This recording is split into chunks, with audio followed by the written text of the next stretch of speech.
A handful of rusting giants remain, machines that on paper matched the legendary Big Boy in pure mountain-crushing power, yet ended up abandoned, immobile, and forgotten. Built at the moment steam's reign was ending, the Southern Pacific AC9 could have changed how we remember America's locomotive icons.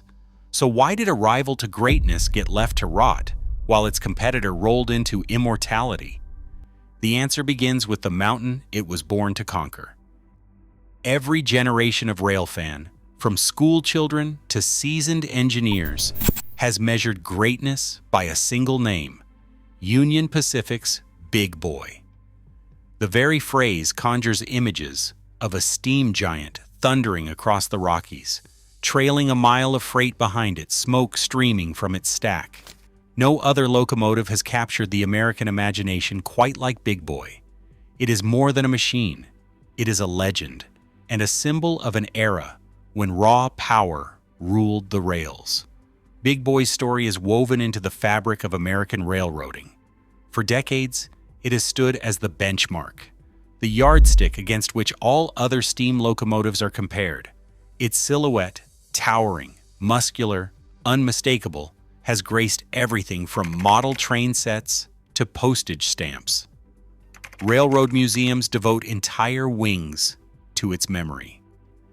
When Union Pacific restored Big Boy number 4014 to working order in the 21st century, crowds flocked from every corner of the country just to glimpse it in motion. The sight of it alive on the main line, wheels pounding, whistle echoing across the plains, has become a touchstone for anyone who loves the Iron Horse. But Big Boy's fame is not just about size or strength. It is about survival. Out of all the titans of steam, Big Boy is the one that endured, not only in steel and steam, but in story and spirit. It is the locomotive that made it, the one that history chose to remember. Every other contender, no matter how mighty, has lived in its shadow.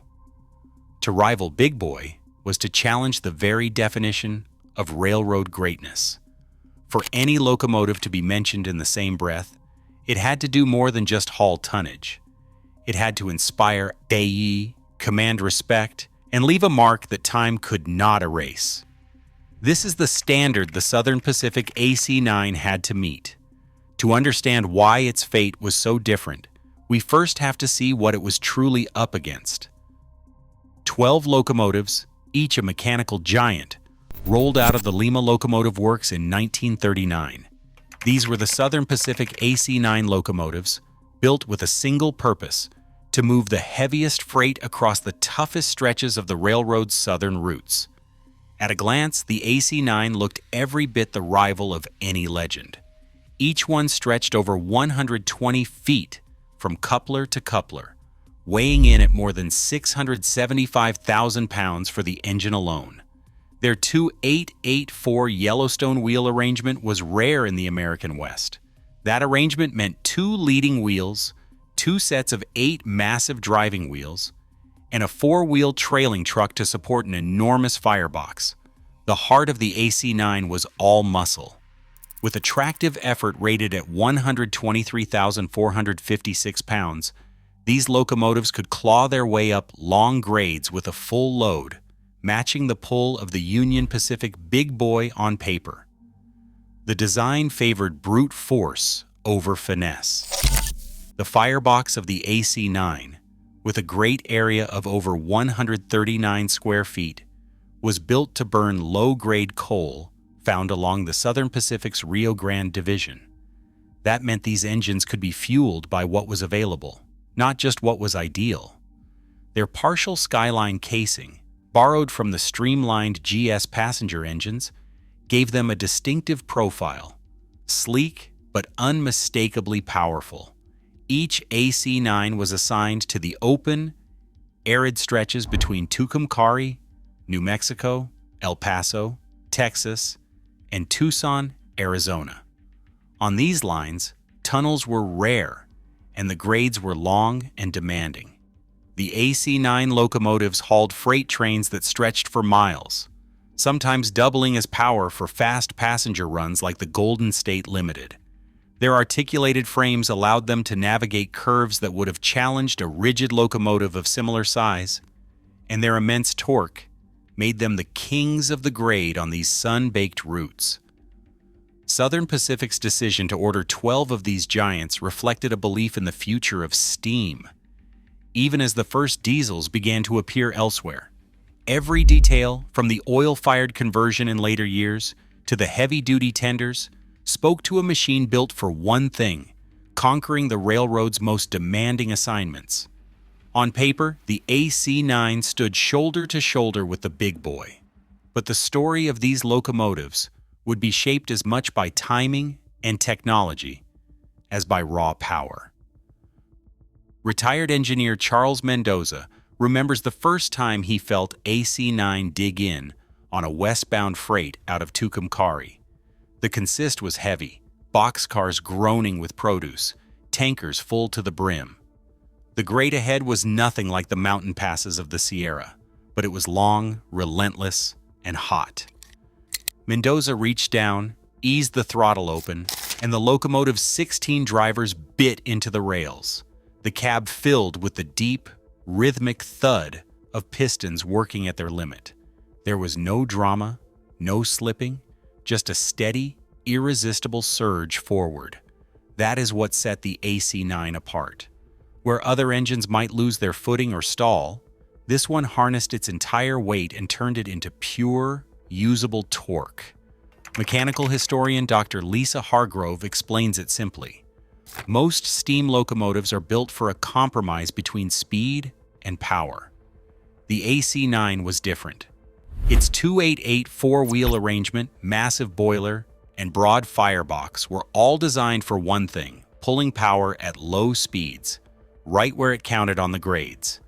The torque curve on the AC9 was a thing of beauty. Unlike engines that peaked only at high speeds, the AC9 delivered near maximum tractive effort from the moment the wheels started to turn. On a graph, the line did not spike and fall away. It rose early and held steady, translating every pound of steam pressure into forward motion. On the open stretches between El Paso and Tucson, this brute force made the difference between a train that crawled and one that kept its schedule. Crews trusted the AC9 to muscle through soft ballast, sandy cuts, and long ascending grades under the desert sun. The locomotive's articulated frame allowed it to hug the rails on curves, while its adhesive weight kept every wheel planted. The engine did not just pull, it clawed its way up, indifferent to the tonnage behind it. Retired fireman Joe Ramirez recalls nights when the AC9 would crest a summit with a string of cars so long the red lantern at the rear was barely visible from the cab. You would feel the whole train stretch out behind you, no jerks, no stalling, just this deep, steady push. The boiler pressure would hold, the drivers would keep their grip, and you would know you were riding a machine that could outpull just about anything on the rails. For all its muscle, the AC9 was a specialist. It thrived on demanding grades and heavy loads. Its power best measured not in top speed but in the ability to keep freight moving when the going got tough. The locomotive's reputation among crews was built on this relentless, unshowy strength. It could out-torque nearly anything, even the mighty big boy, when the rails tilted upward and the loads grew heavy. But as the story would soon reveal, this very focus on raw, low-speed power came with a price, one that the changing world of railroading was about to collect. When the first EMDF units rolled onto Southern Pacific rails in the late 1940s, the world of the AC9 changed overnight. The F units, with their sleek car bodies and diesel engines, could be linked together in sets of 2, 3, or even 4, controlled by a single engineer. Suddenly, the same job that once demanded a mountain of steel, a full crew, and a steady supply of coal and water could be handled by a handful of diesels and a much smaller team. Railroad archivist Evelyn Tran points to a series of internal cost reports from 1948. The numbers are stark. For every mile an AC9 ran, Southern Pacific was spending nearly twice as much in fuel and maintenance as it would with a new diesel. Water towers, coal docks, and roundhouses dotted the landscape, each one a monument to the age of steam, and each one a growing liability. Every helper run up a grade meant not just the engine and its crew, but a chain of support: firemen to stoke the boiler, machinists to tend the rods and bearings, water boys to fill the tenders. A single breakdown could tie up a line for hours, waiting for a relief crew or a shop order. Diesels needed just one fuel. No water stops, no coal, no clouds of ash drifting downwind. The F units and the new GP road switchers did not care whether the line was flat or steep, hot or cold. They could start and stop at any siding, run for days without a full teardown, and be swapped between freight and passenger service with a quick change of orders. Their modular design meant a failed unit could be cut out in minutes, the rest of the consist rolling on without delay. For managers watching the bottom line, the math was impossible to ignore. Steam's complexity had always been its strength and its weakness. The AC9's specialized power, once its greatest asset, now became a burden. The railroad needed flexibility, not just brute force. Evelyn Tran unfolds a faded blueprint of a typical division point in 1950. The drawing is crowded. Water columns, coal chutes, sand towers, ash pits, a roundhouse with a dozen stalls. Each one required workers around the clock, all for engines that spent half their time being serviced. By contrast, the diesel era called for a single long shed, a handful of mechanics, and a single fueling track. The cost savings ran into the hundreds of thousands each year. By the early 1950s, Southern Pacific's board was making hard choices. The AC9s, once the pride of the Rio Grande division, found themselves sidelined more and more often. Their specialized design left them with nowhere to go. Even after being converted to oil in 1950, they could not match the diesels for efficiency or adaptability. The writing was on the wall, and everyone in the shops could read it. The age of steam was ending, and with it, the reign of the AC9. Retirement came quickly for the AC9 locomotives. By 1953, the last of these giants were pulled from regular service, their numbers erased from rosters in a matter of months. Southern Pacific's board made the call with little ceremony. The cost of keeping a steam fleet on the books no longer made sense. Within 3 years, every AC9 was officially retired. Out of the original 12, not a single one escaped the fate of the scrap line. No museum, no preservation group, no last-minute reprieve. The torches did their work, and by the summer of 1956, the AC9 had vanished from the rails entirely. Today, the loss feels almost physical. Curators at major railway museums leaf through their accession logs and shake their heads. There is no AC9 to polish, no artifact to restore. The only reminders are faded photographs and a handful of builders' plates traded among collectors. Restoration economists run the numbers out of curiosity as a what-if exercise, factoring in decades of exposure, missing parts, and the sheer scale of the machine. A full restoration today would cost anywhere from $4 to $6 million. Even that estimate assumes a decade of work and a team of specialists willing to chase down patterns for every vanished bolt and rod. The truth is starker. With nothing left but scattered pieces and memories, the cost is irrelevant. There is no AC9 left to save. For the preservation community, the absence is a wound that never quite heals. Every year brings new advances in restoration, boilers rebuilt, wheels turned, locomotives coaxed back to life. But for the AC9, there is only silence. No hiss of steam, no echo of a whistle bouncing off canyon walls. The legacy of Southern Pacific's greatest freight engine survives only in stories and black and white prints. Where once there was steel, now there is only rust and regret. Union Pacific's decision to save Big Boy number 4014 was not just a lucky accident. It was the result of a deliberate, determined effort. A choice made at a crossroads when almost every other steam giant was being cut up for scrap. In 1961, as the last Big Boys were pulled from service, a small group inside Union Pacific's Heritage Program recognized that these machines represented more than just horsepower.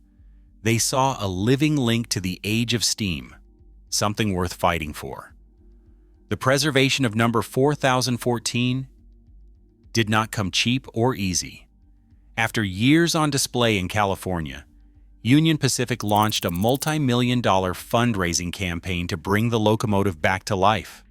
Restoration crews spent more than 5 years rebuilding every inch of the engine, replacing boiler sections, forging new rods, and fabricating parts that had not been made in half a century. The project demanded not just money, but institutional willpower. Executives signed off on budgets, mechanics volunteered for grueling shifts, and rail fans donated whatever they could. Every step took coordination, grit, and a belief that saving number 4014 was worth the cost. Today, the result is undeniable. Big Boy number 4014 is more than a static artifact. It is a living, breathing ambassador for railroad history. It runs cross-country tours, draws crowds by the thousands, and inspires a new generation to care about the past. When its whistle echoes across the plains, it is not just nostalgia. It is proof that preservation is possible when enough people decide it matters. But for every number 4014, there are a dozen stories like the AC9. No last-minute campaign, no coordinated rescue, no institutional champion. The question lingers, was it purely luck? Or did we choose what to remember?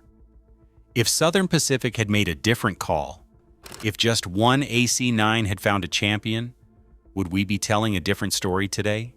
The fate of these giants is not just about steel and steam. It is about what we value and what we let slip away. 3 AC9s sit silent today, while Big Boy thunders on. Preservation isn't just nostalgia. It shapes which stories endure and which vanish. As historic machines decay, we decide what future generations can witness firsthand. In choosing what to save, we define what power and memory mean for our time. What will we choose to remember next? Share your thoughts in the comments.